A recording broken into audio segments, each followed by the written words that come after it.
오늘 3.1절 제106주년 기념주일에 한번 따라해 보실까요? 3.1운동과 한국교회,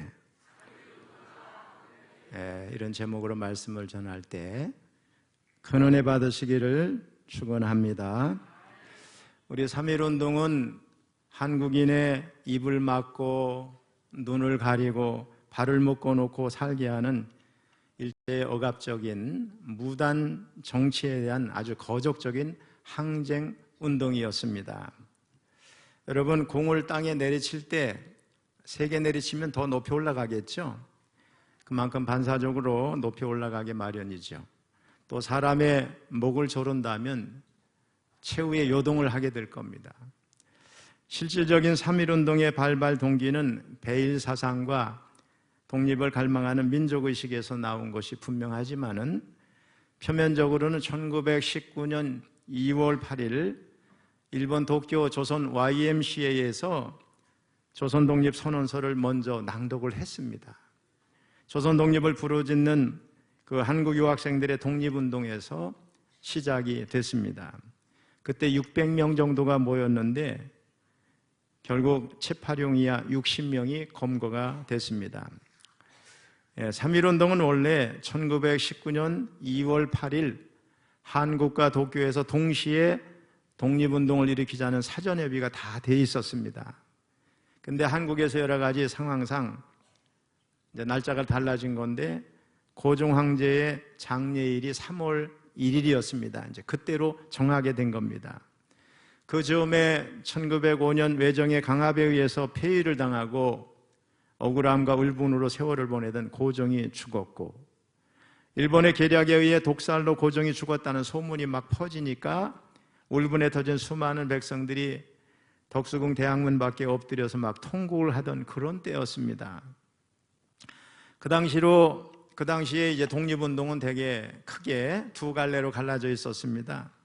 근데 이제 통일된 역사의식을 갖춘 거적적 운동으로 뭉쳐서 우리 민족 정신을 일본 사람들에게 보여주자, 또 세계만방에 전하자, 이런 대의가 있어서 연합을 하게 되는데, 그 독립운동을 했던 하나의 큰 흐름은 감리교 인사죠. 우리 YMCA 간사였던 박희도와 연희전문학교 학생 김원벽이 이끄는 학생단체였는데, 이들은 2월 24일 승동교회 뒤뜰에서 이미 독립선언문 다 내용이 인쇄가 됐어요. 그것을 연합하기 위해서 자기들께 이제 필요가 없으니까 울면서 그걸 다 불태우게 됩니다. 다른 하나는 채린, 손병희가 이끄는 천도교 측과 이승은, 유여대, 신석구, 오하영, 신홍식, 오기선, 정춘수 등이 앞장선 우리 기독교 인사들의 연합체입니다. 3.1운동 민족대표가 여러분 다 아시는 대로 33명입니다. 독립선언서를 어디서 낭독했냐? 현재 인사동 우리 감리교 태화사회복지관 자리, 태화관이죠. 그 자리에서 최남선이 기초한 독립선언서를 이제 서명하고, 거기다 선언서에 서명하고 선언서를 낭독을 했습니다. 그때 33명이 선언서에 서명을 했지만은 길선주, 유여대, 김병조, 정춘수 이 네 분은 사정상 서명을 했지만 참여하지는 못했습니다. 근데 이 33사람의 이름을 서명을 할 때 누가 먼저 서명을 할 건가, 이거 가지고 조금 언쟁이 있었다고 그래요. 그때 우리 민족의 지도자 조만식 선생이 이런 말을 했습니다. 사형대 이슬로 사라지는 순서인데 누가 먼저인 것이 뭐 그렇게 중요하냐고. 이 말에 따라서 모두가 숙연해지고 각자 이렇게 서명을 했다고 합니다. 어쨌든 선언서가, 독립선언서가 낭독이 되고 그 이후에 파고다 공원에 모였던 각 학교 학생과 시민들은 만세를 부르면서 시가 행진을 했습니다. 그 이후 박희도와 김원벽은 3월 5일 다시 우리 감리교 배제학당 기숙사에 모여서 협의한 후 수천 명의 학생들을 동원해서 만세 시위에 재돌입을 했고, 이 운동은 평양, 신의주, 원산, 대구, 부산, 전주, 광주 등 전국으로 확산이 돼서 계속해서 만세 시위가 일어났습니다. 우리 대표적인 감리교회의 참여 지역과 피해를 우리가 보면은 수원지구입니다. 먼저 33인의 한 사람인 감리교 박희도와 수원의 김세환의 지도로 서울과 동시에 만세 시위를 시작했습니다. 농촌 지역까지 장날을 이용해서 만세를 불렀는데 사망자가 엄청납니다. 996명이 죽었어요.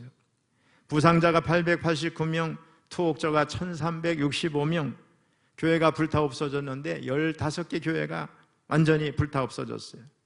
특별히 기독교인이 만세를 불렀다는 이유로 24명을 교회당에 집어넣고 문을 다 못을 박아 못 나오게 하고 총칼로 사실 다 집단 학살한 뒤에 거기다 불을 붙여서 다 죽게 만든 제암리 교회 사건이 발생을 했습니다. 우리 교회에서도 전에 제암리 교회를 방문한 일이 제가 오기 전에 있었던 걸로 알고 저는 여러 번 가봤습니다만 이런 참혹한 사건이 수원지구에서 있었습니다. 천안 지역은 제가 천안 그쪽에서 이렇게 공부를 했고 자랐기 때문에 유관순과 그녀의 부친 유중건이 지휘한 아운의 장터, 병천이죠. 장날의 시위운동으로 18명이 죽고 많은 이들이 옥고를 치렀는데 이 유관순이나 그의 부모는 다 우리 감리교 성도 아닙니까? 경기도 개성지구에서는 강조원 목사, 어윤희 전도사의 지휘로 시위가 있었고 원산지구에서는 33인의 한 사람인 정춘수와 곽명리 등이 주동이 돼서 원산 전역에서 독립만세 소리가 하늘을 울립니다. 또 평안남도 진남포 사건이 있어요. 3월 1일 오후 2시 신옥리 교회 종소리를 신호로 교인들, 학생들, 일반인들 500명이 교회로 모여서 고종황제 봉도식을 거행한 후에 만세 시위를 했습니다. 그때 일경이 발포를 해서 여러 명이 죽고 20명이 체포되고 혹독한 고문과 옥고를 치르게 됩니다. 또 철원도 애국단 활동이 있었습니다. 서울에서 한의학을 공부한 후 약종상을 경영하던 조종대라는 분이 친구 나병규의 소개로 우리 상동감리교회 민족의 지도자 전덕기 목사님을 만나게 됩니다.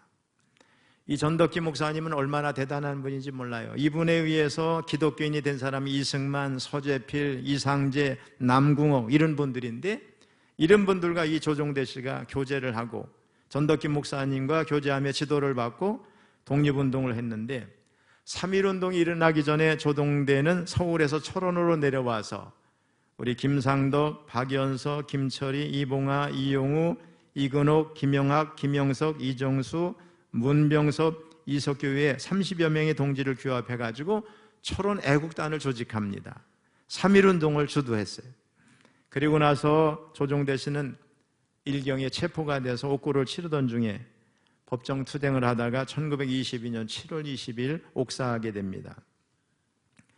이 3.1운동으로 이 교회가 입은 피해가 엄청난데 현장에서 입은 피해, 살해당한 사람이 7,645명입니다. 지금과 같은 시대에 어느 한 사람이 죽어도 문제가 되지 엄청나게. 얼마나 많이 죽었는지 살해당한 사람이 7,645명입니다. 부상당한 사람이 45,562명, 학교가 소각된 게 3개동, 가옥이 불탄 게 724호, 교회가 무려 59동이 불타 없어졌어요. 체포된 자들을 가만히 보면 헌벙이 즉결 태형을 하거나 약식 태형 재판을 하거나 징역을 살거나 기소하거나 항소수리 또 집행유예, 석방 등 연인은 34,976명이 피해를 입었어요. 3.1운동 이후에 어떤 변화가 있었을까? 1919년 3월 28일 구한국의 정치가요 한일 합방 후 일본으로부터 자작의 위를 받은 김윤식이 친일파에서 항일파로 바뀝니다. 그리고 조선 총독부에 조선 독립 승인 채촉장을 제출해서 일정 당국을 깜짝 놀라게 합니다. 3월 말 유림의 영수, 곽종석, 장석영 등이 영남을 중심으로 독립운동 성명을 내는 거사가 일어납니다. 4월 23일 감리교 목사 이규갑, 현석칠, 이동욱, 장로교 목사 박용희 등이 천도교와 불교 측 대표와 협의한 다음에 집정관 총재 이승만을 중심으로 한 대한민국 한성 임시정부를 조직합니다. 11명의 강요 중에 감리교 인사들이 6명입니다. 3.1운동 후에 부임해온 일본의 사이도 총독은 소위 문화정치를 표방했지만 한국민을 속이는 거였어요. 모든 분야에서 한국의 현실은 더 비참해져 갑니다. 한국에서 생산되는 많은 곡물을 일본으로 가져가서 도시지역도 어려운데 특별히 농촌지역은 비참했습니다. 그래서 많은 사람들이 고국을 떠나서 남북 만주로 정처 없는 길을 떠났는데 그 수가 부지기수였습니다. 자, 3.1운동 이후에 우리 한국의 모든 교회들이 변화를 경험하게 되는데, 원래 한국교회는 원래 경건주의적 보수적 신앙을 가진 선교사들에 의해서 복음을 전해받았고, 그 영향으로 현실 정치와는 거리가 먼 보수주의적 신앙을 가지고 있었습니다. 근데 일제의 간악한 토지 수탈, 한국에 대한 금리의 편차 적용, 상업의 몰락과 교육기회 불균형, 현저한 민족 차별의 보편화 등으로 인해서 반일 감정이 점점 커지고, 사람들이 다른 곳에서는 얻지 못하는 지도자의 위치, 민족에 대한 봉사의 기회가 전적으로 보장되어 있는 교회로 막 모여들기 시작했어요. 그래서 교회 인물들이 그 시대를 이끌어가는 민족의 지도자가 되기 시작했어요.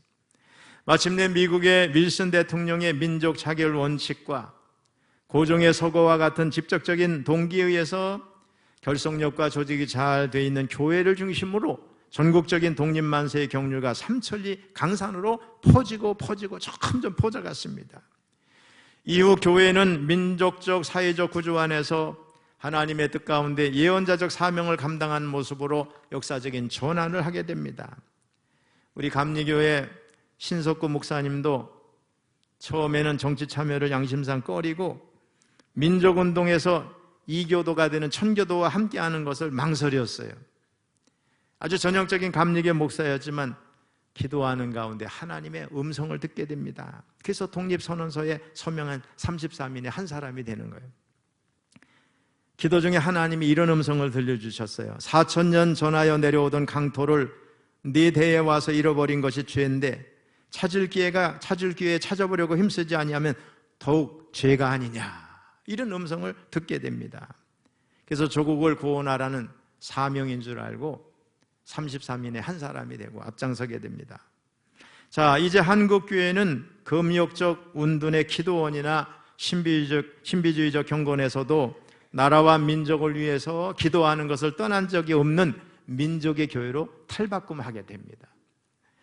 여러분, 우리 한국에서 최초의 개신교 수도원이 바로 철원에 있어요. 최초의 신삼배 순교자가 철원에 있고 최초의 수도원이 대한수도원이에요. 대한수도원에서 나라와 민족을 해서 얼마나 많은 사람들이 울며 기도하는지 그 전통이 지금까지 이어지는 거예요. 또 대한수도원을 통해서 기도하다 수많은 주의 종들이 배출이 됐어요. 또 나은목 목사 아시죠? 용문산 기도원, 거기도 민족을 위해서 얼마나 많이 기도했는지 몰라요. 원래 그 나은목 목사님은 감리교 장로였거든요. 그래서 지금 용문산 모든 재단이 감리교로 다 들어왔어요. 제가 입법위원 할 때 그걸 다 결의해서 다 받았고 거기 교육자들 재산이 다 감리교에 지금 편입이 돼 있어요. 그 나은목 목사님의 아들이 나이영 목사인데 제 신학교 동기예요.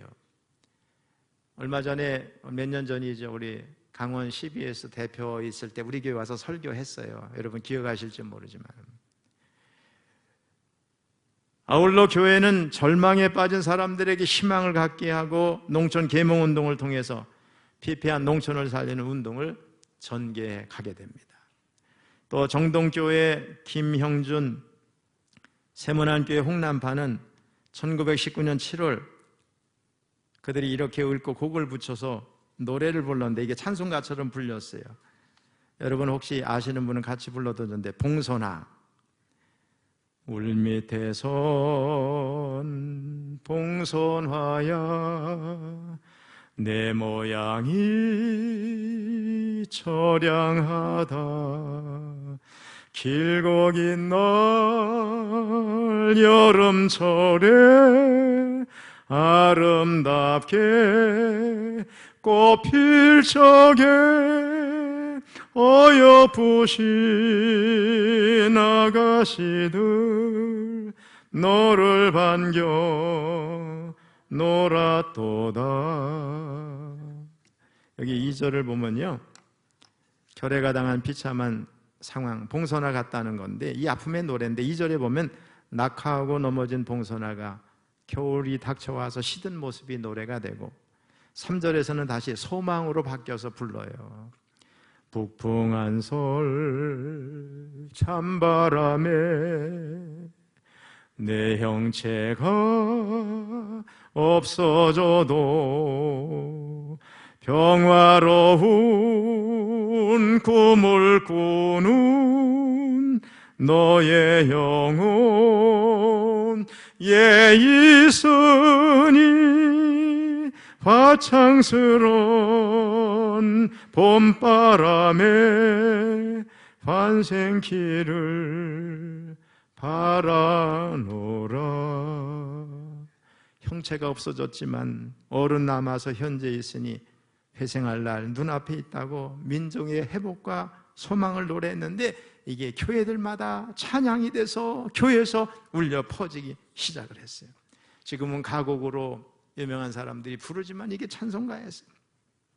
한국교회는 이민족의 희망이었고 점차 우리 교회의 사회의식이 자라는 것을 보게 되었어요. 이후 한국교회는 6.25 전쟁을 거치고 절망에 빠진 이민족의 희망이 돼서 오늘 이 나라가 이렇게 발전하는 일에 결정적인 역할을 한 줄로 믿습니다, 여러분. 자, 오늘 본문으로 돌아가 봅니다. 예레미야에 가는 눈물의 선지자 예레미야가 이방인을 통한 하나님의 심판으로 처참하게 함락당한 예루살렘을 바라보면서 부른 만가예요. 만가라는 게 뭐예요? 구전민요인데 쉽게 하면 우리 상여 나갈 때 부르는 거 있죠? 상여 나갈 때, 메고 나갈 때 부르는 거예요.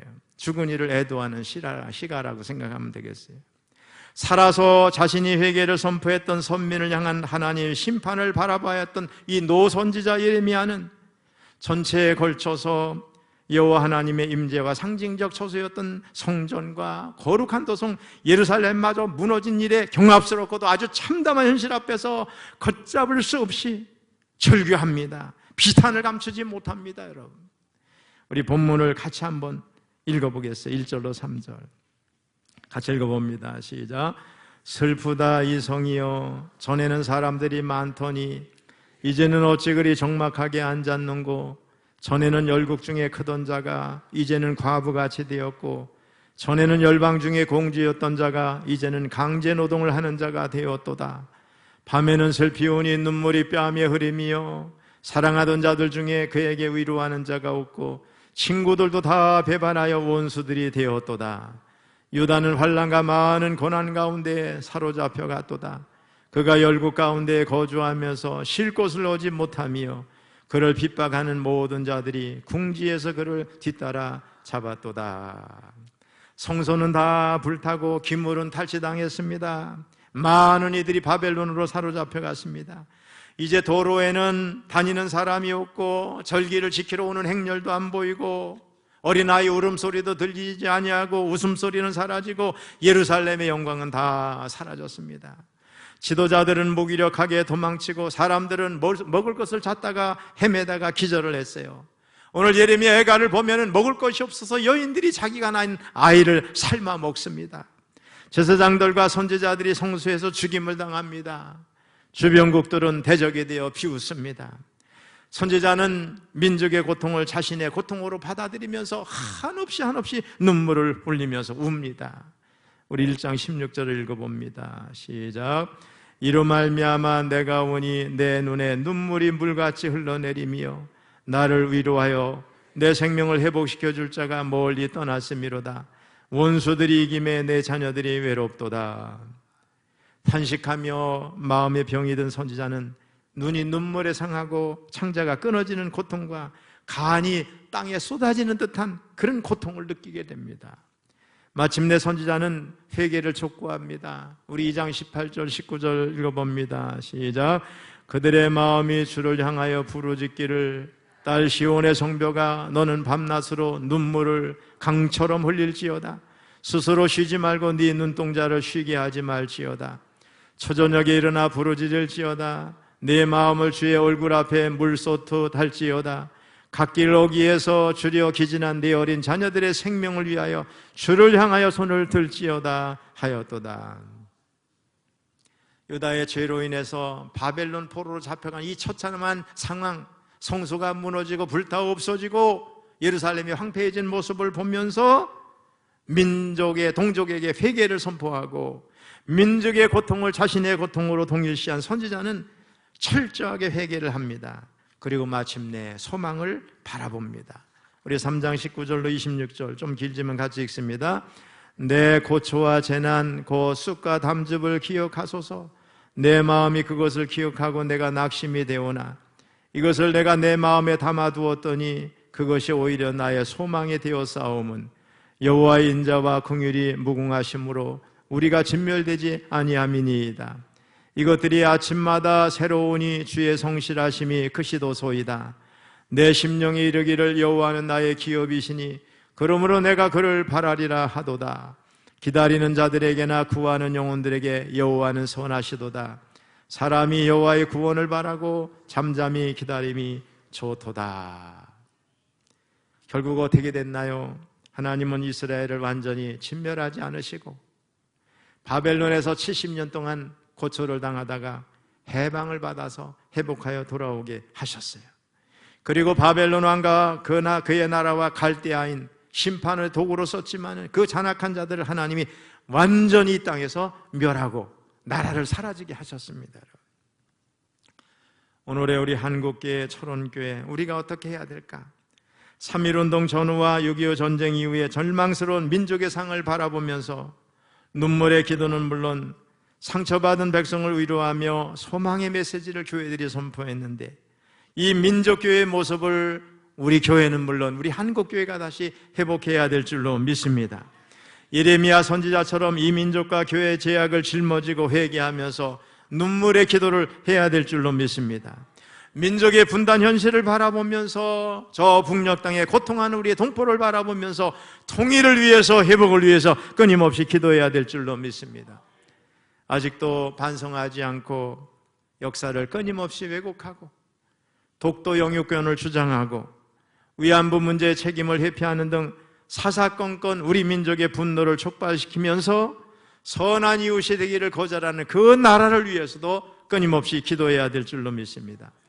여러분, 일본이 패전하고 나서 일본 인구 1억 8천만 가운데 영어를 유창하게 하는 사람 10만 명을 양성하겠다고 선언했고 원자탄 폭격 이후에 영어는 안 쓰고 이제 우리가 미국을 이기겠다고 다짐하고 나서 일본이 일어섰습니다.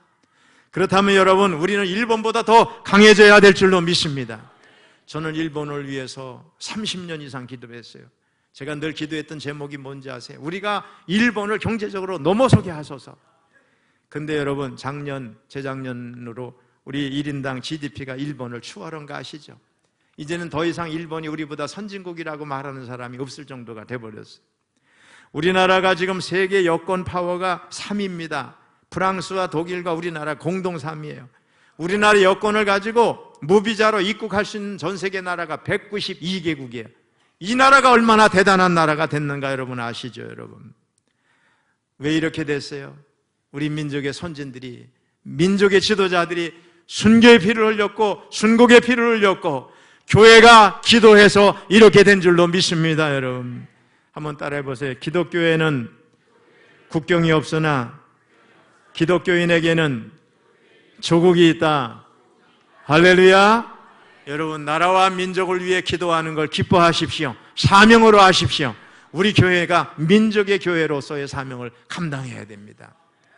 여러분, 지정학적인 위치나 환경은 사명이에요. 우리 교회가 이 철원 지역에 있다는 자체로 우리에겐 사명이 있습니다. 통일을 위해서 기도해야 됩니다. 우리의 기도로 인하여 머지않아 남북이 통일될 줄로 믿습니다. 여러분, 우리가 살고 있는 철원의 복음화와 이곳의 교회들을 위해 기도해야 돼. 이 지역의 발전을 위해서 기도해야 될 줄로 믿습니다. 여러분, 한국교회가 다시 일어나야 돼요. 오늘 이 나라가 이렇게 잘 살게 되기까지 한국교회는 엄청난 역할을 했습니다. 여러분, 이걸 부인하는 사람은 잘못된 사람인 거예요.